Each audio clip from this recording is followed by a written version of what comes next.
Angkatan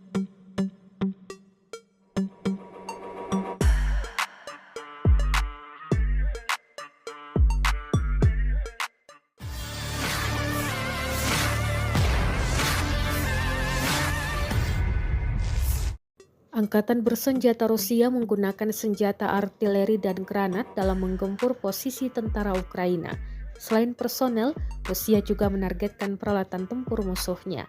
Rekamannya beredar di Telegram pada Sabtu 15 Juni 2024. Dalam keterangan unggahan disebutkan di sebelah barat Avdiivka, angkatan bersenjata Rusia terus berupaya mengusir musuhnya.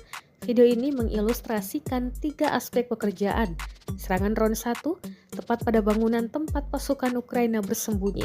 Yang kedua, penghancuran 2 prajurit angkatan bersenjata Ukraina selama rotasi. Dan terakhir, penghancuran amunisi Ukraina. Rekamannya pun menuai berbagai komentar dari warganet.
Download Tribun X sekarang, menghadirkan lokal menjadi Indonesia.